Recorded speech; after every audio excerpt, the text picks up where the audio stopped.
There we go. Good evening, everybody. Hi. And hello, welcome to this week's Lightroom Short. I'm going to try and keep this to 30 minutes. I've got a little philosophy in my workflow. It's trying to understand where I want to get to and what in my workflow is the best tool for my workflow. So from my academic days, it's about, the word is interrogation. So we explore, we delve into, well, is that tool used for this, or can I use it for that? What's the best intention for my workflow? So this is really, this discussion tonight is more of provoking you to think about, well, actually, should I use that tool for doing that? Because some of the tools that or some things in life, that we do, the tool was not designed for that, and it's a consequence of doing it slightly different, and we get to the end goal quicker. And this is about culling or choosing our images, and there's not one way of doing it, but I've changed my process over years and years and years and years, and I think I've got there quite quickly, because I can cull 1,000 images in about an hour, and I just wanted to share that. But I also wanted to provoke, why do we use stars? And after lots of conversations with people, the common theme is we base it on restaurants and hotels. A 1-star image is a poor image, and a 5-star image is a 5-star Michelin restaurant. It's a good image. But I would argue the case, well, why are we keeping the 1-star image? If I've got a batch of images that are very similar, why would I keep a 1-star when I've got a 5-star? Why would I keep a 3-star when I've got a 5-star? Really, I only want to keep the keepers. And photography, to us, a lot of people, it's a part of us. It's an emotional experience. We remember those memories and those times that we had with those people, or we got up at 2:00 in the morning to get to that lake for sunrise at 5:00, and it was snowing and all the rest of it. And we remember those moments. So we're emotionally attached to a lot of our images. But my argument is, should we use stars? And spoiler alert, yes, we should use stars, but not for what they were used for. Okay? Stars is the only attribute, to the best of my knowledge, with the majority of cameras and phones, it's preserved through the whole workflow. So you capture it, and I've got a little demo seen up behind me here. You can capture, apply a star rating in your camera, and it's preserved into Lightroom, Photoshop, Luminar, Photomatics, On1, Nixsoft, Infinity. That star is embedded in the image from your capture device, so your phone or your camera, into your software. So why are we using 1-stars to say that's a good image or not? Should we or could we use stars for something else? Bearing in mind, it's that unique functionality of, we can do something on the back of our camera, we can identify an image on the back of our camera, and it's preserved into Lightroom and Lightroom Classic and all the other applications. So let me show you a few things, if I may. And here is a collection of cats, 17 images. And I want to choose my favorite images. Now, we can do this several ways, and we're looking at the pick and reject. So we could turn on our attributes and say, show us only my unflagged images, which is the cursor in the middle. and I can pick, reject, pick. And because I'm picking or rejecting and it's not unflagged, it's disappearing. So I'm just pressing X and P on my keyboard and I'm going through them. And I've now culled those images. Simple as that. And if I wish just to show my picked images, I can just click on the white flag, and there's my picked images. So they're my keepers. Now, if I wish at a later point in life, I can go Command or Control and press Delete, and it will remove them from this collection. Or if I did it in the folder structure, it would remove them from the catalog, or I could delete them.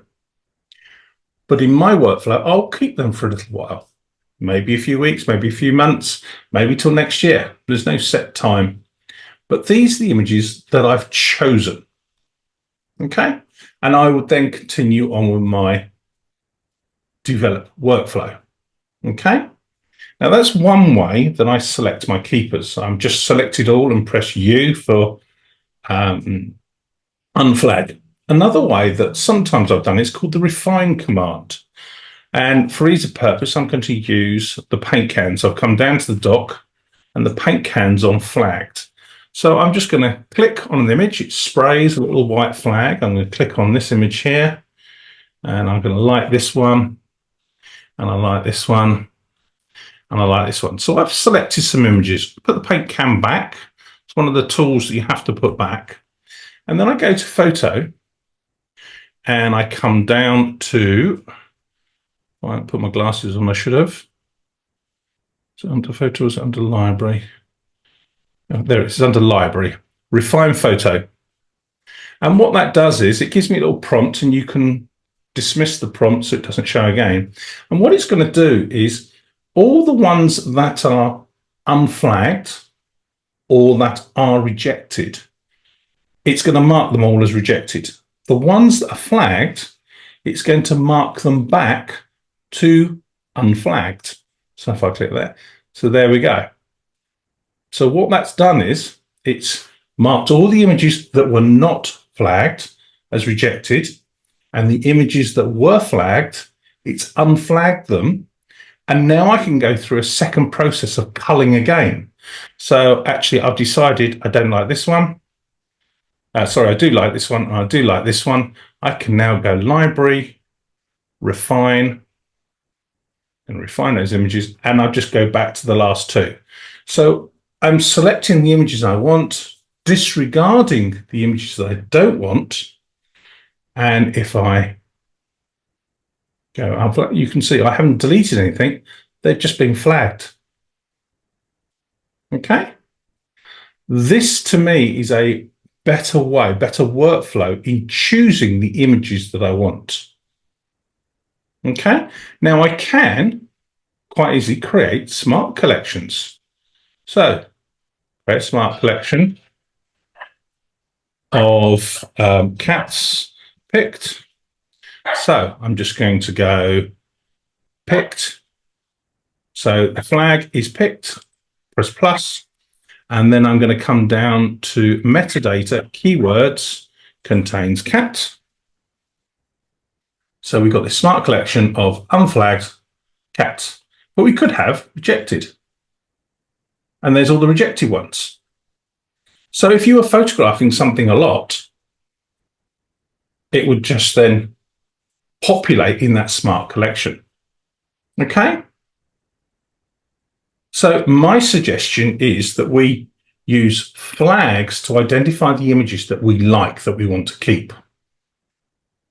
Okay? Not using stars. And I suggest we use rating stars for something else. Okay? So what I'm now going to do, so in the playback menu, there is an image. Okay? And I've got assigned my FN2 button. You see down the bottom, you see that. I press the FN2, you see it's got a little star rating. Yeah? So if I go on to the next image, I like that one, I put a little star rating on it. And we go to the next image. Yes, I like that one. And I'll press my FN2 number. Okay. So what that allows me to do, and I'll show you, this is the button on the camera that I press, but only in the playback mode. Most cameras will allow you to assign a function number to a rating, and you can assign it to 1 star, 2 star, 3 star, 4 star, 5 star. Okay. So now what I'm going to do is, for ease of use, I'm going to plug my camera in, share my screen, and there's the images that I've taken. And I'm just going to copy them from DNG, and I'm just going to put them in the appropriate folder. Let's just put them on the desktop. I think it'll be easier. There we go. And then copy them, put them in my folder. So, wait for them to import. Here we come. Now, I could have added keywords. I could have added them to a collection. I could have done lots and lots of things. I'm just importing these 5 or 6 images from my camera. But I put on 3 of them, I think it was. I put on there a star rating, didn't I? So they're just coming in. There we go, 9 images. So this is the imported images. This is off my desk. And I now want to show me the 1-star images. And there we go. 1 star, 1 star, 1 star. And I have got down here in Blue Peter fashion, a smart collection. Okay, so there's my import. Okay, I'm going to hold my shift key down. I'm in the catalog. I'm now going to go to collections. I'm going to click on this smart collection. I double click to show you. Light on the back of the camera, 1 star. Rating is 1 star. So there's the 1 star. So what I did on the camera has been preserved through my workflow. So I know Mr. Weeks will know the answer to this. Why would I do that? So you can find them quickly. You know which ones you want to look at first. Yeah, hang on, David. Yeah, hang on, David. Anyone else want to add to that?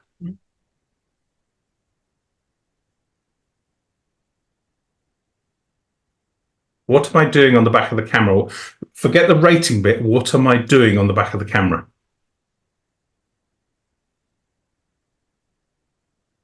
No?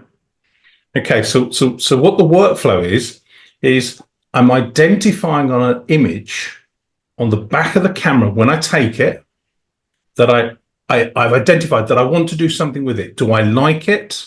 So my workflow is I take some pictures, I press play, my OK button zooms in at 100% at the focus point to check it's in focus. So let's say I was taking some pictures with my Z9, my 600mm f4, and they were of some deer. I wanted to make sure that the eye was pin sharp. So I go play, OK. The back of the screen would jump in at 100% at the focus point. I'll go, oh yes, that's great composition. The mist, the breath coming out of the deers because it's rutting season, October.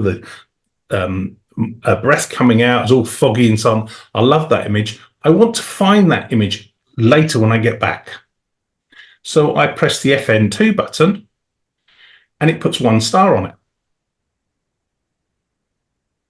All I'm doing is I'm putting a marker on it, a sticky label on it, whatever I'm doing, 1 star.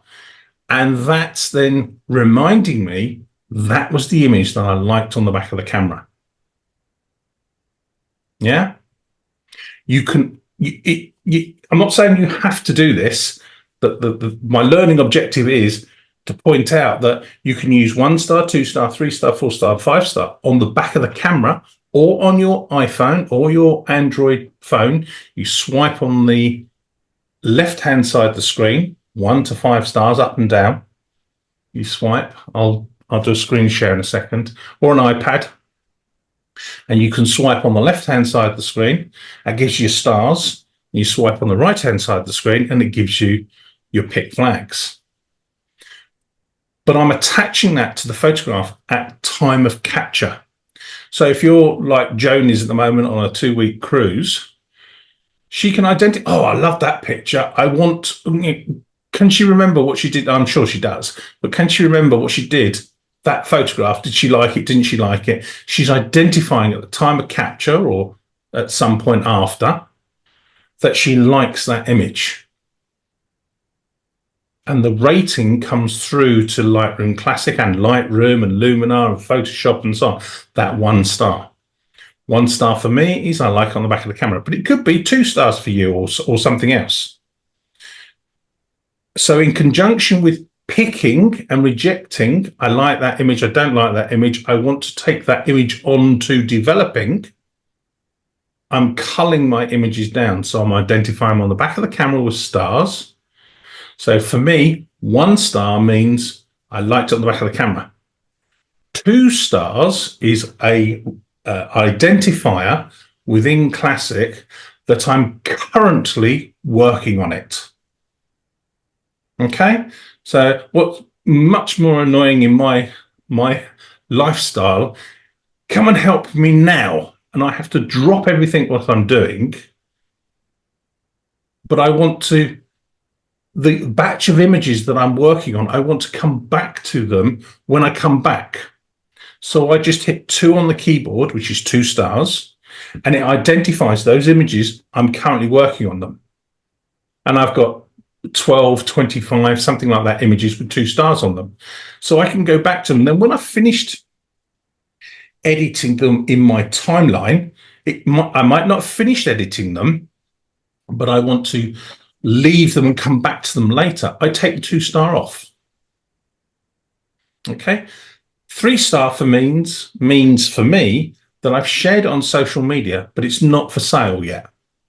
I could have put it up there for critiques. What do you think? I could have put it in a private group or something, one of the camera clubs or something like that, shared it in the private group and said, yeah, I'd love some feedback on this, please.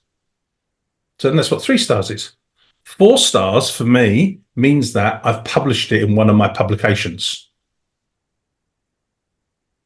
So I'm using ratings, which is, it's the only attribute that goes across all applications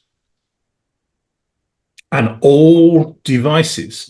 I'm identifying them for particular things. I'm not using them to say that's a good image, that's a bit better, that's a bit better, and that's a great image.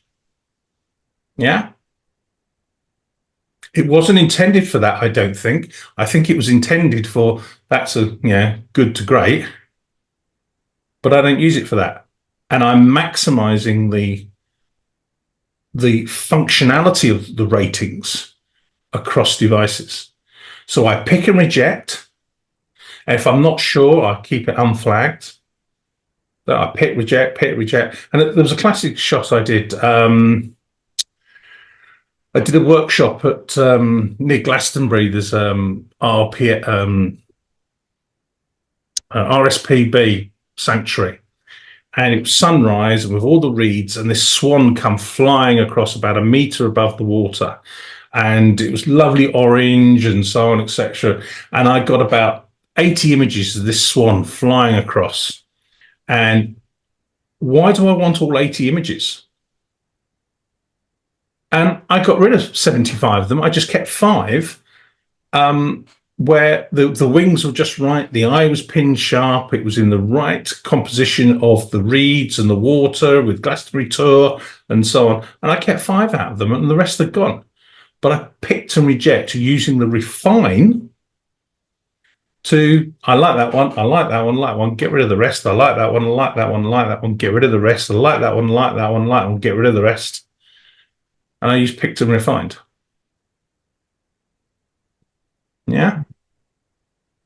Why do we want 80,000, 100,000, whatever thousand images in our catalogue when we're never going to use them because we're emotionally attached to them? They're a part of our life, part of our memories.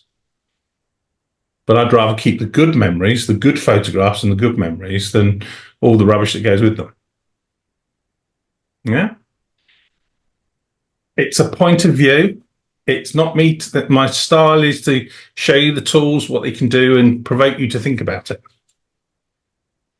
Okay. Has anyone any questions about that? No?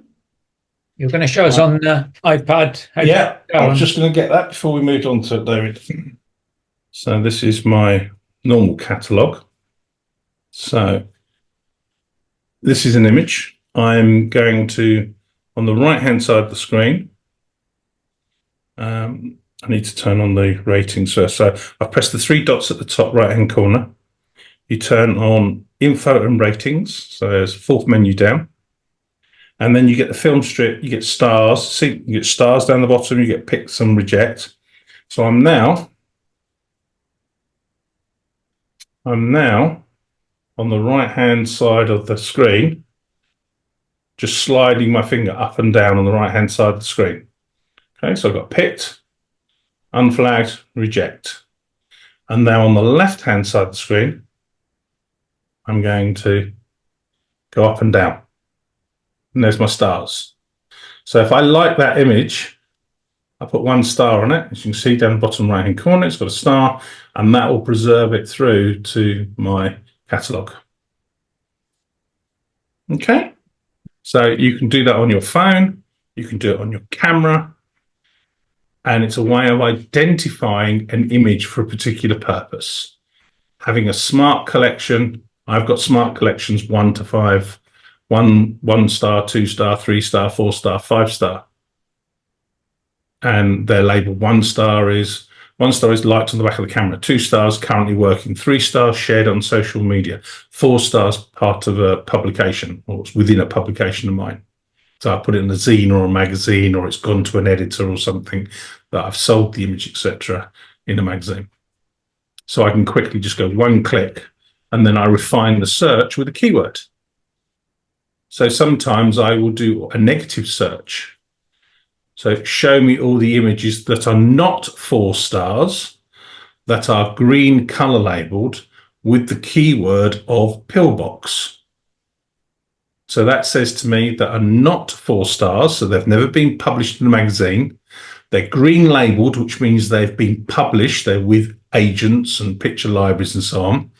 And they've got the keyword of pillbox. So it's a photograph of a pillbox that is public, but it hasn't gone into a publication yet. Okay, so I'm using those attributes and metadata to show me a result that an editor has come to me and say, Mark, we're doing an article on World War II defences in Somerset. We're looking for a new image that's never been published before. So I've used the star rating to show me an image that I've never published before. Yeah, so I'm using the attributes for a different purpose of, do I like it, don't I like it? I'm not saying use them for that or the purpose, but what I'm saying is consider the unique selling point of stars that they are through your workflow.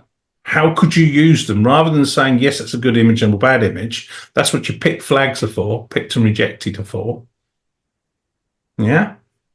And how can you utilize that unique identifier of 1 star, 2 star, 3 stars that's on the back of the camera, that's on your phone, that's on your iPad, that's in, if you go off to On1 software or Photoshop or any other app, or even when you export it and put it on the web, in the metadata of the image, when you export it from Classic, it'll have the star in that metadata. So when it says Nikon camera, keywords this, copyright this, it'll also have the attribute of 1 star in there if you leave it on there. So that's why I say use flags to cull and use ratings for some other purpose.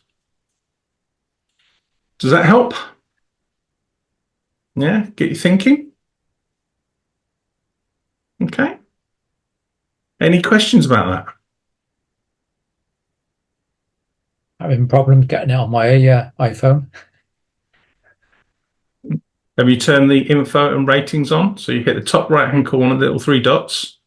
I'm in Lightroom. Yeah. Let's just go back. I'm at the bottom on at the moment device. The bottom, the very No, long. you need to be on the Lightroom one, the one in the middle. Okay, Lightroom. Yeah. Yeah. Then hit on the three dots top right hand corner, Yes. and then it will come up info and rating, fourth menu down. Yeah. Flags and And then you'll ratings. get the film strip. So when you think you got a full image, Now I got flags and ratings come up when I've done that. yeah, That's on. yeah. So now click on an image, Yeah. and then slide right hand side up and down, or left hand side up and down. That's just giving me the adjustments at the bottom. And if I do on the left hand side, I've got exposure, contrast, and highlights come up. You haven't turned on the info and ratings. So go up to your three dots, top right hand corner. Yeah. And then up will come some menus, and it's the fourth one down from rightly. Info and ratings. Yeah. Click on there. You'll have the film strip along the bottom. A second. I've got happening here. Start again. Oh yeah. Yeah. Yeah. Right. Yes. That's it. And now slide. Keep your finger on the screen. Slide on the right hand side. It will do pick flag, reject, unflag. And then on the left hand side of the screen, it'll go 1, 2, 3, 4, 5, and down. Gotcha. White. Yeah. And that's how. And it once it syncs to the cloud, it'll come back down to classic. Yeah. Lovely. Thank you. Okay. Yeah. Any other questions? No? Okay, so that's your Lightroom short for tonight. I'll try and get the video up on YouTube tomorrow if you want to refer to it. And look forward to seeing everybody on Monday. What's on Monday? Monday we are. Oh, now that's a question, isn't it? What's on Monday? Monday we are. We're looking at import dialogue, and depending on how long we spend on the import dialogue, we'll also start moving into Lightroom and managing our assets in Lightroom desktop, and then moving across to our phones, which will be a couple of weeks after that.